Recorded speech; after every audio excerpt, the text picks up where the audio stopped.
Mbukeli ake sibheke kwaZulu Natal lapho sixhumana khona nentatheli yezindaba ze-SABC uVusi Khumalo yena ke useBergville.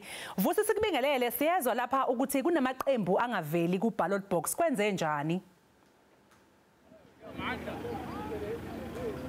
Yebo noxolo kunjalo impela kube khona ukubambezeleka kwamahora cishe amahora amabili kusukela ngo9:30 kuya ku11:30 ngenxa ke yesizathu esisodwa sokuthi bekubonakala engazuthi iPRM noma iPeople's Revolutionary Movement kanjalo neNational People's Front bebengaveli ohlwini laba lomkhandlu ngoba kufike kube khona ama-ballot papers amathathu kanjalo neleli PR kanjalo futhi nele ward candidate umnumzana Roman Khumalo kuyena ke omele PRM kule ward 15 ngaphansi komasipala uKhahlamba ubekhala ukuthi cha akave iqembu lakhe aliveli kwilist noma iballot leyo yomkhandlu so besetshela ke izikhulu zakwa IEC engamele ukhetho kube sekumiswa ke ukuvota ngaleso sikhathi bekusavota abantu abangu95 nje kuphela kwabe sekumiswa ngenxa ukuthi kube khona ukushintshana amagama kube khona engathi nje isixakaxaka sibe khona phakathi kwama-party agents kanye nayo Mr Khumalo ngoba siyakhumbula ukuthi ngaphambi kokuthi ukhetho luqale ngamasonto amabili banikwa ama-political parties ngathi amaqembu ezombusazwe uhlala ama-ballots azobe ekhona ukuthi baqinisekise ukuthi ngabe amaphepha okuvota iwona impela baqinisekise yonke into ihamba kahle ngoba bonke bafika bazosayina benza yonke into kodwa-ke njengamanje kube khona leso sixakaxaka-ke esiholele ekutheni kube khona ukubambezeleka kwamahora amabili lapha futhi singatshela ukuthi mathatha amanye ama-voting stations lapho kube khona inkinga efanayo engaphansi kwayo ward 15 lapha oKhahlamba kodwa sisho ukuthi egcinini kufike amaphoyisa kwayiwona ebambisana nezikhulu zaka-IEC bazama ukuxazulula kanjalo ngoba udaba bese luhambela zafika laphana esifundazweni lapho bayixazulula khona ke lenkinga bathola ukuthi cha inkinga kube ukuthi lamaqembu amabili wona angahambisanga uhlu la ukuthi azoncintisana ohlwini lolu lomkhandlo ngathi i-district ballot kade lapho bengekho so ibona kahle hle kade benza iphutha abangayisubmithanga lengathi kahle hle inhloso yokuthi bona bazoyihlanganisa nalolu khetho ohlwini lomkhandlu ilist yakhona so inkinga ibisixazululeka ke kwabe sekuqhubeka ke ukuvota kusande kuqala nje ngabo 11:30 kube sekuqalwa nje manje ngoba abantu bese bexakekile abanye behlale isikhathi eside kakhulukazi ogogo ebesifikela abanye ngo5 abanye ngo4 ekseni bathi bona sebelambile abanye babo bayaphuza ngisho namaphilisi so bese kunzima kakhulu bethi bexakekile ngoba bekungekho ngisho noyedwa okuqhamuka nesombululo noma uIEC uqhamuka usho ukuthi cha inkinga yile nokuthi bazosombulula kanjani kodwa ke bagcine bekwazile isombululo inkinga njengoba seqaliwe ukuvota ngaphakathi nakuba ke kusagcwele ngenxa yezinamba belokhu zikhule njalo enoxolo. uVusi Khumalo obesibikela eseBergville Mbukeli.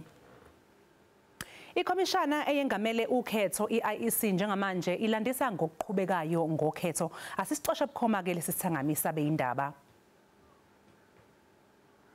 Good news of the good start with the 2021 municipal elections.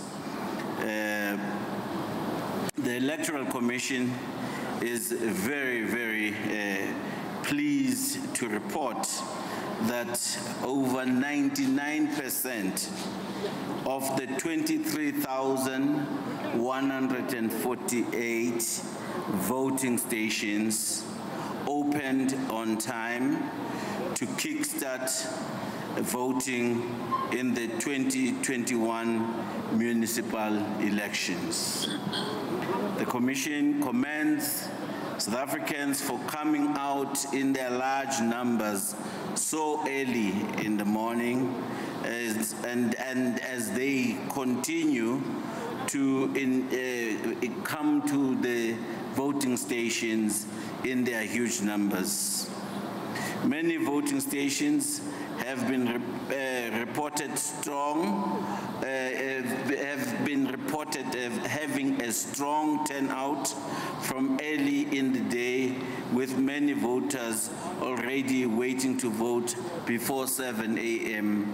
And we continue to urge the registered voters to make their way to the voting stations. In general, voting is progressing well across the country. The logistical arrangements as well as the voter management devices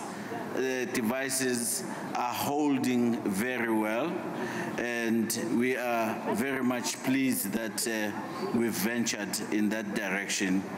And as at 1230 hours, over 3.5 million voters have already voted. We are able to report this because of the use of the voter management devices. And therefore, the Commission is satisfied with the voting process, and we hope it will continue to improve as we continue throughout the day. And as we all know, with any events of such magnitude of over 23,000 service points, there have been incidences which have been reported. In KwaZulu-Natal, 20 voting stations did not open on time because of community protests. This was in Camperdown and Dloti. The stations have now been opened with the support of our police officers.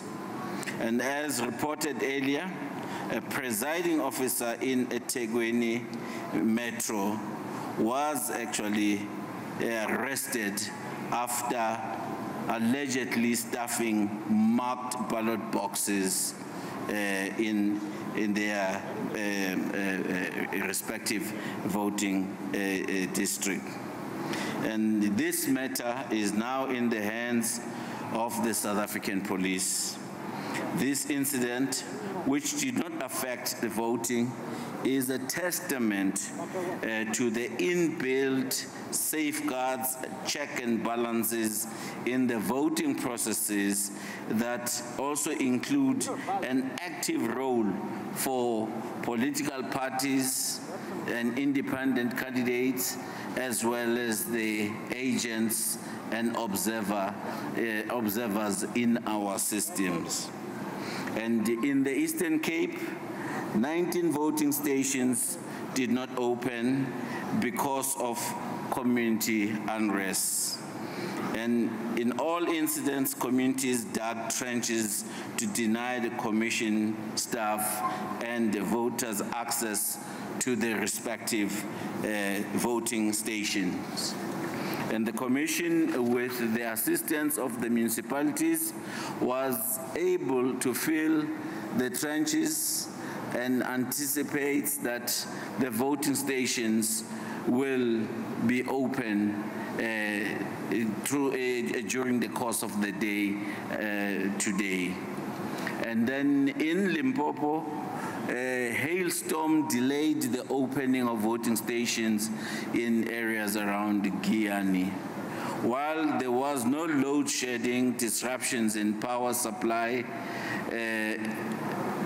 in the affected voting stations, some of them in Limpopo and Northern Cape were affected. And in Modimolle, in Limpopo, an accredited observer was asked to leave a voting station for wearing political party T-shirts. A process to withdraw the observer's accreditation was put in place with immediate effect. In Moretile, in Northwest, a member of a political party was arrested after he interrupted the voting process. And in Taung, also in Northwest, the Commission has laid charges against a presiding officer after he opened a ballot box that had already been sealed. The Electoral Commission regrets the arrest of Newsroom Africa journalists at a voting station in Soweto. After intervention of the Commission, the journalist has been released and an investigation into the circumstances of that arrest will be instituted. The Commission has received reports of isolated cases where voters were stopped from entering voting stations by election staff because they were wearing political party clothing and regalia. And the Commission wishes to clarify that, firstly, wearing of such clothing by voters is not prohibited. It is only prohibited for party agents. And this information is made clear in the do's and don'ts posters provided to each voting station. And any voter who is prevented from entering a voting station due to their clothing should immediately report this to the contact center, which is the number 0800118000. I repeat, our contact center's number is 0800118000. Lawa umbukeli bekuGlen Mashinini oyisikhulu se-IEC. Ayanda Mhlongo usesikhungweni sokubala amavoti eThekwini. Ake sixhumane naye ke sizwe ukuthi ngabe khona kuhamba kanjani. Ayanda sikwamukele indaba enzasemini. IEC esifundeni ibinesithangami sabe indaba. Ingabe yini evele kuso? Ngibingelela ndakubalelele emakhaya mhlawumbe ngiqalila ngokusho ngokumbiko wa-IEC masibheka insuku ezimbili umgqibelo nosonto nala abantu bakula isifundazweni saKwaZulu-Natal bebevota noma laba bebefaka izicelo zokuthi bavote ngokukhethekile lokho sithi ama special vote. Izicelo abayitholile la isifundazweni saKwaZulu-Natal bezibalelwa ngaphezulu kwa-167,000 ngokusho kwa-IEC. Bekuhlokane kabili ke bekhona laba bebezovakashelwa yisebenzi zika-IEC bakwazi ukuthi bavotele emakhaya laba bebengeke bakwazi ukuthi bafinyelele ekhungene bese kuba khona ke labo bona bebecelile ukuthi ngomgqibelo noma ngesonto bazokwazi ukuthi bona bafike ekhungweni. Masibuka ke izibalo bebengaphezulu kwa-94,000 abantu ebebecele ukuthi IEC ayibavotise emakhaya. Kuleso sibalo abangaphezulu kwa-68,000 abakwazile ukuthi bavote emakhaya. Kulabo bebecele ukuthi bona bazohambela ikhungo ngomgqibelo nangesonto bebengaphezulu kwa-77,000 abawu-39,000 noma ngaphezulu nje ka-39,000 bona bakwazile ukuthi bavote ngomgqibelo nangesonto. Masibuka ke namhlanje njengoba kuusuku olukhulu ke namhlanje abantu bephumile ngobuningi babo bezovota ngokumbiko kwa-IEC esuthole ngabo-11 namhlanje uthe kuyiteshi zokuvota la isifundazweni saKwaZulu-Natal ezu-4,940 u-80% wazo iningi lezo iziteshi zikwazile ukuthi azivule ngesikhathi ngo-7 namhlanje ekseni kodwa kube khona inkinga kwezinye izindawo. Ngizokhumbula ke babalele mhlawumbe bebezokhumbula ukuthi kule mpela sonto besibika ukuthi kwaba khona inkinga nokuphazamiseka kokuvota endaweni yaseMzinto kanye nendaweni yaseCamperdown ngaphansi komasipala uMkhambathini. Endaweni yaseMzinto ke namanje leso station esisodwa asivuliwe ngenxa yokusabela kwezokuphepha kuleya ndawo. ECamperdown ke la iteshi ezu-8 bekhona ukuphazamiseka namhlanje kuseni zivuliwe ke lezo iteshi yizeke kube khona ayivulanga ngesikhathi kuze kwaqala ukuvota kulo ndawo ngo-9 ekseni ngenxa yokuthi izisebenzi zika-IEC besithola ukusatshiswa. Ngakho ke iphathimandla zaka-IEC zithi bekungaphephile ukuthi izisebenzi zakhona zikwazi ukuthi iqhubeke isiza abantu bebefisa ukuthi bavote. Kube sekuphoqeleleka ukuthi i-IEC ithumele abanye abantu ebekuyibona ebezosebenza kuleya ndawo. Enye indawo engayibala nje mangisheshisa indawo yaseJozini nakhona ku-Ward 15 okube khona umbhikisho usothukela nakhona kube khona inkinga ekseni imbhikisho naku-Ward 3 kwamaphumulo nakhona babefika abasebenzi baka-IEC bafica ukuthi umphakathi ubudiniwe ubuvale amagate. Kodwa ke kuzo zonke ke lezi khungo ngokusho kwa-IEC sezivuliwe ziyasebenza. Amaphoyisa ke athunyelwa adutshwe endaweni ezahlukahlukene la sifundazweni saKwaZulu-Natal aqaphile isimo. U-IEC uyathemba ke ukuthi ke kusukela njengoba amaphoyisa ekhona abantu bazokwazi ukuthi baqhubeke bavote kahle njengoba ngo-9 namhlanje ebusuku ikhungo sokuvota kulindele ukuthi kuvalwe ukuvota. Sibonge uAyanda ubesibikela eseThekwini. Njengamanje ke ake siye kumlondi Hadebe benonhlanhla faso. Ubona ke basemkhambathini ngaphansi komsunduzi ngaphambi kokhetho. Mlondi sikubingelela sikamukele indaba enzesemini. Ingabe sinjani isimo lapho khona? Baphumile yini abantu kuyovota? Senixoxeleni nabo. Mangabe nixoxa nabo bathini?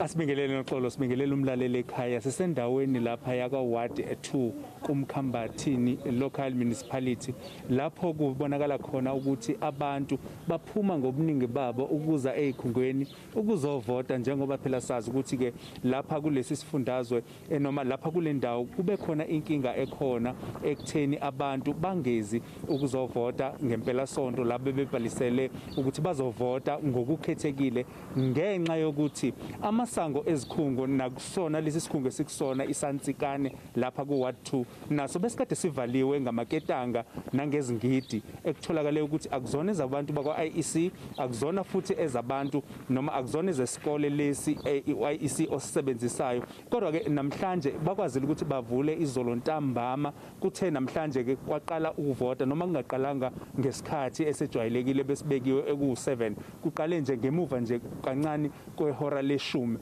nokuthi futhi khona lapha ku ward 2 kukhona esinye istage esivakashele lapho esithole ukuthi khona bekade kushiswe imaterial noma izimpahla zokusebenza ukulekelela ukuvotisa abantu kule ndawo nesithema ngabe sikhuluma noIEC washo ukuthi lezi zinto ezishile akuzona izinto mhlawumbe ezifana nama ballot papers kodwa kushe izinto izinsiza zokusebenza kwabo ezifana namapeni nezinto lapho ukwazi ukuthi ufike uma uzovota ibhokisi lelo oma kulona ngesikhathi uvota nebhokisi namabhokisi ke lawa ke asuke ekhona ama ballot boxes abengekasebenzi bathi lesi sikhungo besikade sivulile ngempela sonto kodwa amavoti avotiwe ngempela sonto abesusiwe esikhungweni ahamba ayobekwa endaweni ephephile nokusho ukuthi abantu abashisile izolo uma ngabe benenhloso ukuthi bashise lama ballot boxes abakwazanga ukuthi bashise amavoti abesevotelwe abantu kule ndawo. Sibonge kumlondi Hadebe ubesibikela ekwaqimba eThekwini. Uathule Joka ehambisana nomthebuli wezithombe uPem Zokufa useKhayelitsha eWestern Cape. Athule sikamukele indaba enzasemini uke waxoshela ngodaba lwakuleyo ndawo ngaphambi kokhetho ziningi izinselele ezikhona kuleyo ndawo ikakhulukazi ukwentula kwezindlu imisebenzi inhlanzeko namanzi kanti ke futhi ekuthiwa nesibalo sabantu siyanda abahlala lapho uthini umphakathi uma ngabe ukhuluma nawo ngevoti lawo namhlanje. Masibambe ngazo zibini sibulele kakhulu kumaziko sasazo namhlanje silapha esite C eKhayelitsha esite B eKhayelitsha nalapho abahlali kukhona abakade bayaphuma ngoba pha ekseni bevalelwe imo yezulu ibithe yanetha kakhulu nebenengqedlana kakhulu kodwa ke abahlali balengxaki zabo abafuna ukuthi sisonjululwe ezinjengoba ilokishi iyakhula ngoku kunezindlu abahlala kuzo ezingekho umgangathweni bafuna ukwakhela izindlu bafuna ulungiswa kwendlela bafuna nezinye inkonzo kodwa ke ndinayo umhlali apha endizawuthi ndithethe naye ndizame uncokola naye ndibuza ingxaki zalapha ekhaleni mama khasicacisele nje zindoni ingxaki zabahlali balapha eKhayelitsha mtata umsasazi ndingunomzamo ngakwaNcume mina sinengxaki ezininzi kakhulu apha ekuhlaleni ingxaki yokuqala mhlawumbe umsasazi ungathi ungajika nje la kona ufika idrain ziyaphuphuma ujike nje ujikele uthi ufika idrain ziyaphuphuma kodwa kukho abantu abathi bayalungisa mhlawumbe ngamsasazi asiyazi babalungisa ntoni phinini uvotile ngoku bekunjani uvota yaye unqonela utshintsho njani msasazi ndivotile but ndivotiswe intoni ndivotiswe kuba ndingumthandi nomlandeli kaANC ndibulele kakhulu pha kumama esithi naye uvotile echaza nezinye zengxaki abanazo apha kodwa ke asezanga uzothetha namaqela emibutho ngoba ke asifuna utyholwa ngoba kukho imibutho apha kuzothetha ngayo kodwa ke uyazidakanga ingxaki zabo abanazo bengabahlali balapha kwicala laseKhayelitsha masibambe ngazo zibini sibuyele ku studio. Sibonge kuAthule Joka ubesibikela eseKhayelitsha eKapa. Ake sibheke ke manje ezinye indaba ezithinta ukhetho nomhlaziyi wezombusazwe oyimele uKhanyi Magubane. Nkomo sasikubingelele sikwamukele indaba enzasemini. Ngiyambingelela nonke futhi nababukela sisemakhaya. Hey, ngabe usuvotile kodwa mawu matasatasa kangaka. Yazi ngisathemba ukuthi ngisazolithola ithuba lokuvota namhlanje ngoba ngempela sibhizi namhlanje kodwa ngiyathemba ukuthi ngizoyithola leyo mzuzwana ukuthi nami ngihambe ngiyofaka uX1. uX ngoba phela ubaleke kakhulu. Ungangibuza ukuthi ngizofaka kuthi. Hayi ngeke ngikubuze. Nkomosa ngokubona kwakho iIEC ingabe belungele lolu suku njengoba phela sezwile ukuthi kube nezigigaba lapha ezinye indawo iziteshi zingavulwanga ngesikhathi. Yinto ehlale yenzeka njalo akuyona into entsha ukuthi kuhlale kunezikhungo zokuvota la kuthiwa kuqala khona late ngoba kwesinye isikhathi ama ballot papers awekho noma kwesinye isikhathi abasebenzi beIEC banenkinga yokufinyelela kuzo zona izikhungo zokuvota kakhulukazi endaweni zasemakhaya uthola ukuthi akulula uthola ukuthi mhlambe ubekunetha noma kunezinye izinto ezenza ukuthi bangafiki ngoba bona kahle kahle kufanele bafike ngo5 6 ekseni ngoba isiteshi siyavula ngo7 so yikona esihlala ukubona akuyona into enkulu leyo kodwa kungaba yinkinga uma mhlambe singathi imajority yama voting stations ayikakavulwa ngikhuluma nawe nje namhlanje ngo8 bese kuthiwa 98.2% yama voting station ebese operational so ngicabanga ukuthi lokho esikuzwayo yiloko naloko nje eke kwaba nenkingana khona kodwa ngingasho ukuthi kuzoba uvoto elunzimanyana ngoba kune COVID eminyakeni edlulile ibingekho iCovid bezingekho inkinga zokuthi kufanele kube ne social distancing abantu bayizele namapeni wabo futhi bangasondelani emalayinini ngoba kusase khona izinto zo social distancing yizona izinto engingasho mhlawumbe ukuthi iIEC ifuneka ibhekisise ngokuchophelela kakhulu ngoba ayifuni ukuyithola isithi i-super spreader indawo yokuvota. Usibone senjani ke isimo sezibalo sabantu abaphumile ukuyovota ingabe siyagculisa noma cha? Ngibona ukuthi okwamanje siyagculisa enye into eyenza ukuthi sigculiso ukuthi izikhungo zokuvota ama voting district andile ku2021 this year sibone ama voting districts awu 23,151 inani elikhulu ukudlula iminyaka edlulile ngo 2009 I think it was just over 19,000 lokho kwenziwa ukuthi indawo ziyanda abantu bayanda nabo futhi iIEC emva kokhetho iyahamba ibheke ukuthi isikhungo sokuvota sisebenza abantu bangakanani abaya kusona uma bebona ukuthi bebaningi bayagebhula phansi badivide zibeziningi yiko engicabanga ukuthi sekwenze kwabalula ukuthi abantu bafinyelele ekhungweni zokuvota ngoba abasahamba amabanga amade sesikhona isikolo seyikhona indawo nje eseduze labangahamba bayovota khona.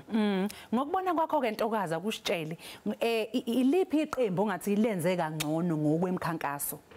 Unzima ke lo unzima lo mbuzo kodwa engikucabangayo kakhulu ukuthi iqembu leli elisha eselifikile iAction SA lifike nesivinini esihamba laphezulu kakhulu ngoba iAction SA ithe nje isifika isikhona kuwo wonke ama province la eSouth Africa nje ugreen nakuphi nje kugreen nje emapalini emgaqweni usubona nje imibuzo ethi usukhathele ipolitiki na ngicabanga ukuthi uHerman Mashaba uze ngamandla ngiyabahalalisela bona ngoba bafike ngamandla wamapolitiki wamaqembu wepolitiki ekudala khona ngisho ukuthi bafinyelele ezingeni labo lokukhankasa ngesikhathi esifushane lokho kwenziwa kakhulu ukuthi ubaba Mashaba akayona umafikizolo kwezepolitiki uyazi ukuthi yini ekufanele ukuthi yenzeke ngicabanga ukuthi uyena ohole ithimba lakhe ukuthi asisona iphathi encane asingayibheki njengephathi encane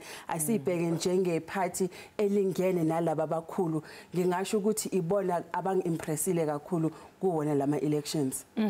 Manje uma ngabe ubheka nje ingabe likhona iqembu elingaphumelela kakhulu emkhandlwini emkhulu futhi efana iseThekwini seGoli kanjalo naseNelson Mandela Bay? Angiboni isizathu sisho engisho ngaloko ukuthi wonke amaqembu wepolitiki okwamanje anenkinga eziningi noma ubheka iDA noma ubheka iANC noma ubheka iEFF noma ubheka amaqembu angeke ngisho ukuthi likhona iqembu elingayiqhenya ukuthi hayi cha thina u50+1 bazongithola na kanjani bathembele kulabo abazobavotela esithi ngesingisi ama constituents abavote abahlali basemakhaya akuma community sebethembele kubona manje ngicabanga futhi ukuthi ama candidate azimele azosiza kakhulu ngeyitulo mase kufanele ukuthi kufike kuma council kuma legislatures azosiza kakhulu ngoba la amaphathi amakhulu angatholanga inani yamavoti azobadinga laba abancane ukuthi bahlanganyele kubona ku coalition government into enje abanye bathi izosebenza abanye bathi angeke kusebenze sesike sabona esikhathini esidlulile I coalition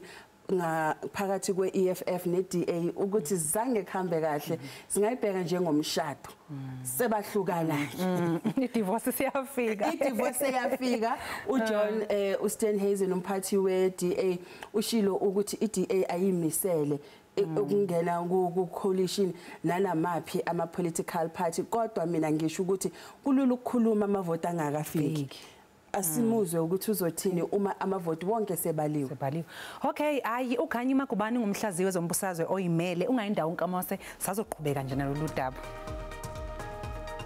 uma sibuya ekhefini sizobheka ukuthi bavote kuphi abanye abaholi bamaqembu ombusazwe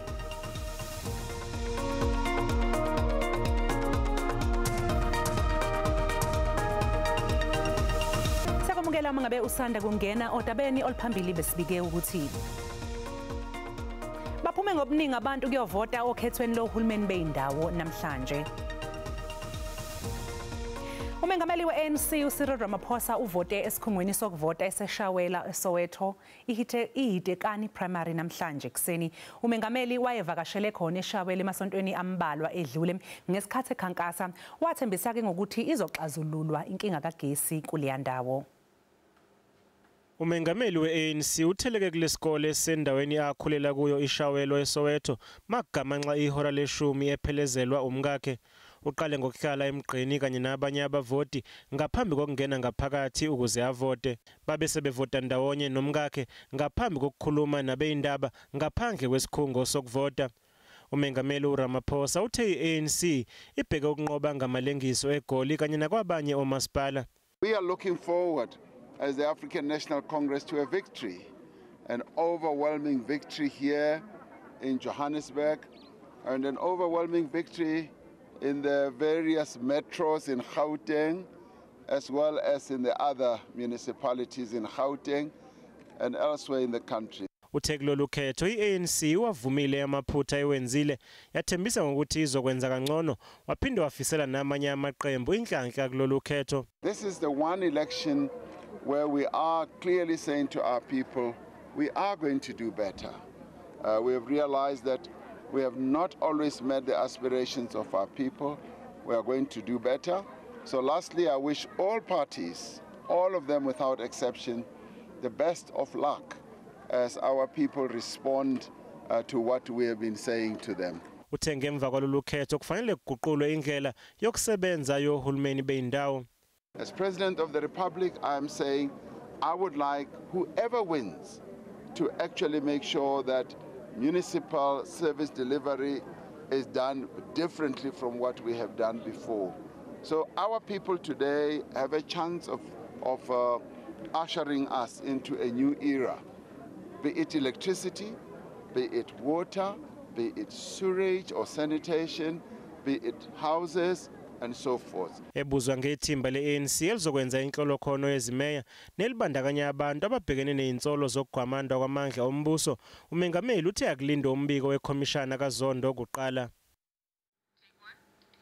Umengameli we-ANC wethembise ngokuthi zizolungiswa inkinga ekhungathe leli qembu ngaphambi kokhetho ukusho lokhu khathi evote eSoweto namhlanje intatheli indaba zombusazwe ke-SABC uSamkele Maseko ibilandela umengameli we-ANC njengamanje ke sesinaye la eindabeni zasemini Samkele sikwamukele eindabeni zasemini Sibongena xolo umongameli weANC Cyril Ramaphosa uthembisile ukuthi iqembu lakhe lizokwenza ngcono malibuyisela emkhandlwini emva kwalolu khetho lubohulumeni bezindawo wathembisa ukuthi bazozama ukuxazulula izinkinga zagesi izinkinga zamanzi izinkinga nezindlu futhi abantu ababhekene nazo kanye futhi bazokwenza sure ukuthi inkohlakalo kanye nokutshontsha kwemali into abayiqedayo ngaphakathi eqembini elibusayo ukuthi khona umphakathi waseshawelo la kuhlala khona udadewabo usiswakhe na ubune inkinga eziningi zikagesi amasonto inadlule nje kwade sibika uke wayo eshawelo waya nezinye indawo khona eSoweto ethembisa ukuthi imeya yakhona eGoli uMphuwe Moerane uzongena afike ayixazulule lezi inkinga njengoba bashonelwa omeya abawu2 uJeff Makhubu kanye noJolidi Matongo abasho ukuthi bafuna ukuwina lo masipala waseGoli inkoda ukuthi bakwazi ukukhumbula yena uJolidi Matongo washona engozini yemoto emva kokuthi bahambile beyokhankasa laphayana nomongameli weANC uCyril Ramaphosa kanye nomphakathi ke wasashawela uke waya wovakashela usisi wakhe bethi bafuna ahambe ayotshela ubhuti wakhe ongumongameli wezwe ukuthi akaxazulule lezi inkinga zekagesi endaweni esekhuluma ke njengomongameli wezwe washo ukuthi ufisela wonke amaqembu ezepolitiki inhlanhla wazi ukuthi noma yiliphi iqembu elidla umhlanganiso ukuthi libeke phambili abantu nokuthi libahlinzeke ngesidingo nqange babenzele izindlu babanike amanzi babafakele nogesi kanye futhi nezinkinga zesurage egcwala wonke umgwaqo lena kakhulukazi kumasipala wasemfuleni lokho kumele kuxazululeke ngodaba loqhekeko ngoba nayo inkulumo yakhe iqinisekisile ukuthi iqembu liya nje okhethweni linamanxeba oqhekeko ngaphakathi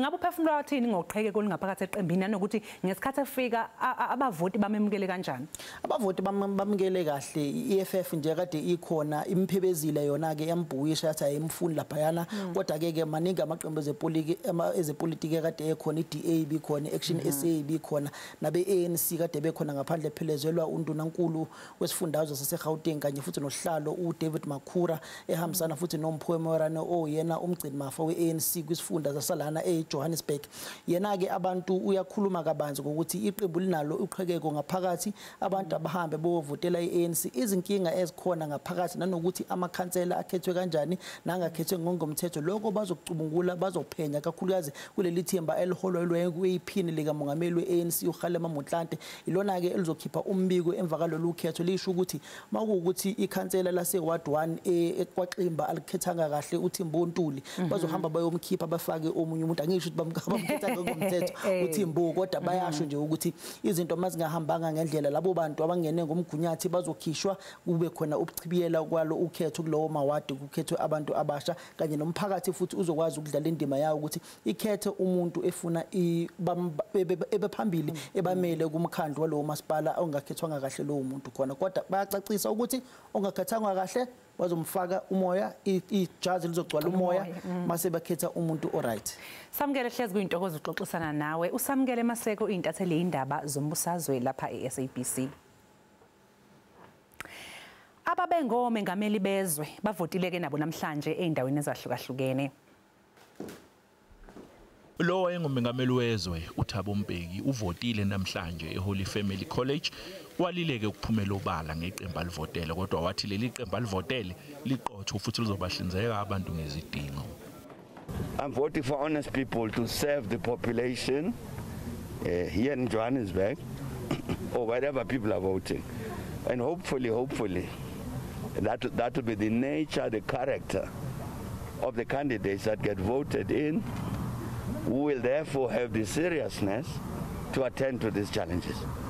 Uzixekile izigameko zokubulawa kwabantu nokuyizigameko ezeyamene nezombusazwe. It's not good. I don't think there's nobody's life. No. If I want to be a candidate, it can't be on the blood of somebody else, on the life of somebody else. It's quite wrong. So, but I really do hope that for the rest of the day we won't have any of that kind of thing, because we need a peaceful country. And whatever, indeed, in terms of the voting process, at the end of it, we've got to work, all of us, whatever the party, got to work with the elected government. So you can't treat your opponent as an enemy. Lo wayengumengameli wezwe uJacob Zuma wemukelwe ngenhlokomo njengobezovota esikoleni intolwane enkandla kanti uthe uma eqeda kuvota waqinisekisa abezindaba ukuthi na kanjani iqembu elibusayo lizolunqoba lolu khetho. Kwalami njengoba iqali futhi uma engayithatha isiyake yayithatha isazophinda ithathe noma kanjani ungakhathazeki wena ngabantu abayibhedelayo. uZuma uthi ANC izophatha kuze kubuye uJesu Kristu ezolanda ibandla lakhe. Ama-supporters ami i-ANC azoyivotela i-ANC akho umehluko lapho. Kuke kwakhona ungabaza ngamemeza ngathi akuvotwa madoda nakomama ngoba i-ANC iyo yophatha kuze kubuye le ndoda yahamba le ndoda yashiya la. Ngokusho kwe-IEC besingakabi khona izingqinamba ezitheni ezikhona okwamanje njengoba kuvotwa kanti kwezinye izikhungo zokuvota njengasesikoleni isapebuso eOrlando West eSoweto abekhona amaphoyisa ezoqapha isimo elekelwa iJMPD. NginguCalvin Dludla wezindaba zeSABC ngibika ngiseGoli. Nabaholi bamaqembu ombusazwe bavote eindaweni ezahlukene namhlanje. Umholi we-DA uJohn Steenhuisen uvote eThekwini uthi bakulungele ukusebenza ngokubambisana nanoma ngabe yiliphi iqembu. We are going to go into this election. We're going to get as many DA votes in the ballot box as possible, and thereafter we will sit down and have a look at forming coalitions where we don't have a majority. But those coalitions will only be with parties that share our values and principles: non-racialism, respect for the rule of law and the Constitution, a social market economy, and a capable state without cadre deployment. Umengameli we-IFP uVelenkosini Hlabisa uyixekile insolo zokuhlaselwa kanobhala jikelele we-NFP izolo nokusolwa amalungu e-IFP kukho. The incidents for yesterday must have been an unfortunate one. I think throughout the campaign period, the IFP has never been involved in intimidating anyone, let alone putting a hand. If what is said is true, the IFP advises that a criminal case must be opened. Umholi we-FF Plus uvote eNorthwest. My feeling is that I'm quite satisfied, and if I look at the people coming to vote and the people coming to our tent to get their initials and control and that sort of things, it looks very good. Umholi weCope Mosiwa Likota uvote eMidrand eGoli uzokalise unganeliseki ngokuthi amaphoyisa abanqabelile ukuthi bakhankase izolo eSoweto. We were holding our closing rally in Chiawelo, supporting this lady because she's our mayoral candidate for Johannesburg.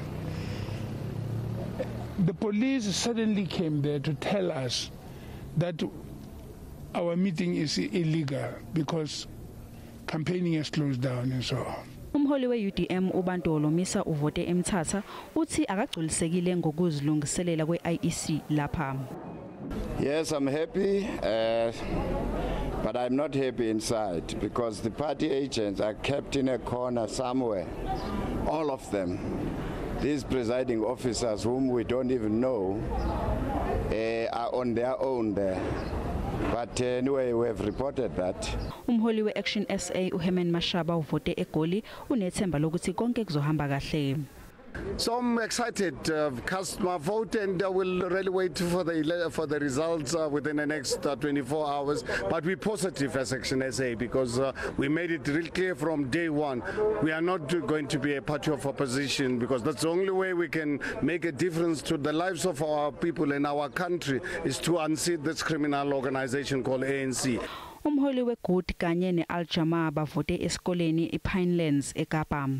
It certainly is the first time we're participating, and we are very positive that we will see some growth because, you know, in preparation for the 2024 elections, because we're always in the election mode in our country. And I think that we have put our best foot forward. We have asked South Africans to lend us their vote just for 5 years. And if we don't perform after 5 years, they can vote us out. Look, we expect our votes to grow tenfold because in the past we had about 40 candidates. Now we have 1,200. We especially, you know, we are in 6 provinces, 40 municipalities, and in every municipality, inshallah, we will get at least a PR seat. Umholi we-ACDP no-ATM PAC bavote e-Eastern Cape. people we have spoken to are saying they have enough, they've had enough with corruption in the country. So they want new leadership. And because of it, you can see in this area how people have come out in large numbers to say we want change. If these elections would not have cheating, they would be definitely free and fair. I can promise you the ANC will be out. Ake siqhubeke sixhumane nezintatheli ze-SABC ezisixoshela ukhetho. Njengamanje ke sibheke Free State kuaphumelele Mdlalane yena useqwaqwa. Aphumelele sikwamukele endabeni zasemini inkinga enkulu ebhekene nezakhamuzi lapho ukhona amanzi. Ingabe ke sinjani isibalo sabantu abaphumile ukuyovota?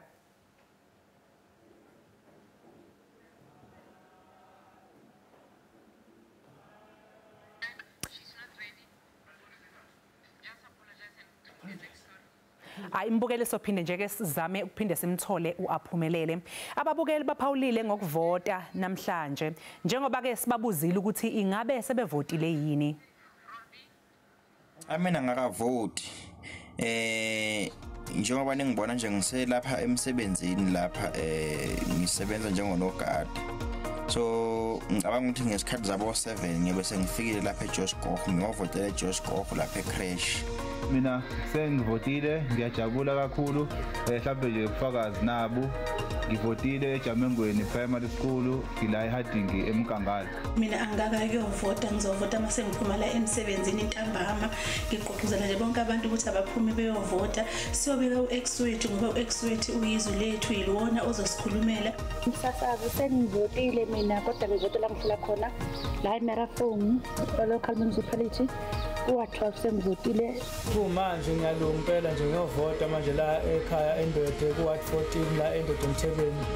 Okwamanje ngisarelaxile nje kwagogo ngisapholile sishaya umoya kodwa hayi manje ngiyasoka ngiyakhona ngavela kude kakhulu kuseduze kusendaweni. Mbukeli ake sisiqunga sayitolo siyabuya khona manje unganyakazi ungayindawo.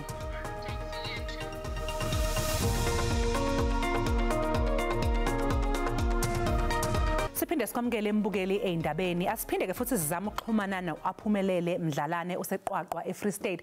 Aphumelele sikwamukele siyathemba sesokuthola manje besikhuluma ngenkinga enkulu ebhekene nezakhamuzi kulo ndawo. Sase siyabuza ukuthi ke ngabe sinjani isibalo sabantu abaphume ukuyovota. Kwasekuseni namhlanje sibona abantu bephume ngobuninzi babo beya kwezo ndawo zovota kodwa ke this is a different ball game altogether apha kulomphakathi wamarasta apho kuhlala khona amarasta siseseqwaqwa ke bathi ke bona abanokuvota kuba ke besithi ubana inkonzo asifikeleli kubo ndithetha ngabantu abahlala apha aba more than 20 bathi bona they will want to cast their vote kuba ke besitsho besithi kudala belila izikhalazo zabo kodwa azifiki kulo masipala walapha sizokhumbula ke lo masipala ba unengxaki kakhulu owing Eskom ibill engakange 5 billion rand kwaye nenkonzo aziyi eluntwini sibonile kuqhanqalozo lusenzeka mihla nezolo abantu bezibonakalisa izikhalazo zabo upresident naye uye wafika apha uCyril Ramaphosa ezobava ubaba thini na kodwa basatsho ke bathi it's up to them uba bahambe bayovota baphume ngobuninzi babo babuye batshintshe lo masipala okumamaludi apho fumu ndifuna ukufaka nje kancinci ubhuti wami apha uBra Michael khawuthethe wena tata uri wena ngubani lisavoti nje ka community yamona. Ke a leboha mama lebitsong la Rastafari Community of South Africa Jerusalem headquarter. Ka bokgutshwane ge le Rastafari Community of South Africa re tlotla re iphumana re sa participate tabeng tsa ho vota ka lebaka la hore the present government ho tloa from the democratic rule ha ine qala ho fihlela ka jeno lena ka hare ho constitution ya semolao ya selehae re na le bill of rights ke a pele e re hlwaileng hore leadership ya rona ya re faila when coming to exercise a bill of rights. What are your demands? Meaning our demands ke hore one re hloka respect. We need respect and we need the promotion of respect in Rastafari culture, in Rastafari religion. Two, our leadership highlighted batho pele principle, meaning consultation is poor, meaning dintho di a etsahala without our presence, meaning we can't allow that. And then ya o qetela ke hore as much as re failwa ka hare ho dintho tse addressang botho bona bo diverse ka ra diversity country, meaning re fumana rona re nketswe ka thoko re gesitswe re belletswe qelele e ka re hareyo re nkelwa diqeto day in and day out. It can't be correct and we'll never allow it. We won't participate in the voting processes. Siyeva ke ngomnye wabahlali okhalazayo apha othi bona banovota until ugovernment aze kubo azothetha nabo kuba nabo ngabanye ke bomphakathi okungamelelanga ukuba babekelwe bocala bayatsho bana kudala bephana ngezikhalazo zabo kodwa ke akho umuntu ubamamelayo bayatsho ke kuba ababoni kubalulekile ukubana nabo ba exercise ilungelo labo lokuba bayovota namhlanje apha emalodi apho. Sibonge kuaphumelele ubesibikela eseqwaqwa. Mbukeli sisasenaye ke umhlaziwe indaba zombusazwe uKhanyi Magubane ebesike saxoxisana naye ngaphambilini siyaqhubeka ke nengxoxo yethu. Khanyi ngasohlangothini noma nje ke ngithi kujutshwe amasosha alinganisela inkulungwane eziyishumi. Ingabe uhulumeni kukhonani abona ngathi kuzohamba noma akulindele okungaba inkinga?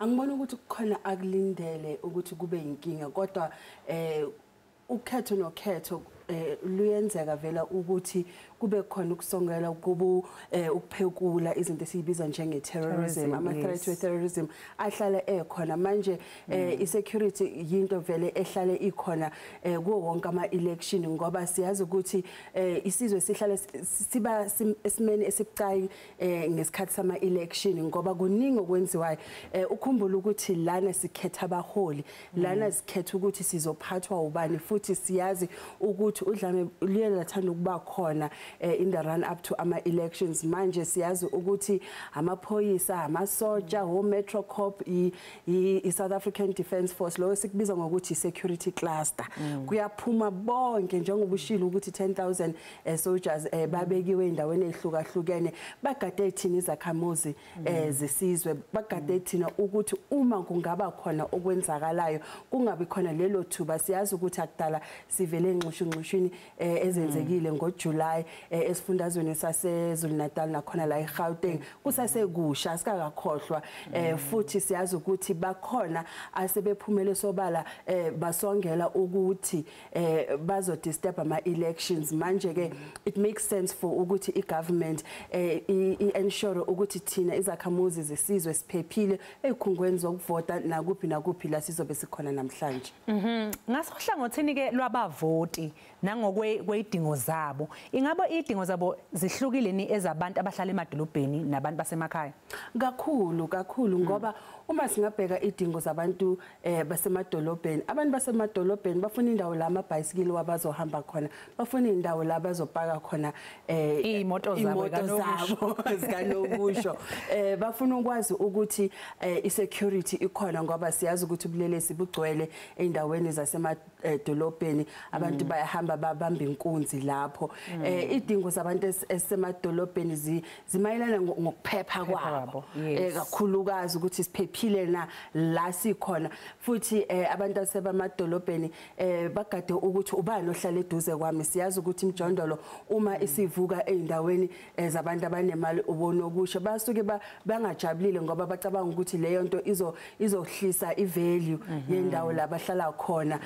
lapha emakhaya idingo zabo idingo zamanzi nesinkwa nemigaqo nemsebenzi nanokuthi siphila kanjani ngoba uma sikhuluma ngama local government elections asikhulumi ngezinto ezibhekene ne-national sikhuluma ukuthi lana emphakathini wethu siphila kanjani siyazi ukuthi ikhona imphakathi la eMzansi Afrika enganawo ugesi kusukela uJanuary kuze kube manje uNovember awukho ugesi amanzi ahlala hamba kancane kungasikudala ngangisemncwabeni ngathi ngiyabheka ngabona abantu ku graveyard bemile empompini bewuline omude bahamba ngamabhakede engekho amanzi kuleyo ndawo bazibona ukuthi ngcono siyele ngale egraveyard ngoba amanzi akhona siyokwazi ukuthi sithola amanzi siyazi futhi ukuthi indaba yamanzi indaba enkulu eTshwane ike yaphuma kakhulu indaba yokuthi izakhamuzi saseTshwane amanzi aziwatholi kahle manje abantu abasemadolobheni akuzona inkinga zethu lezo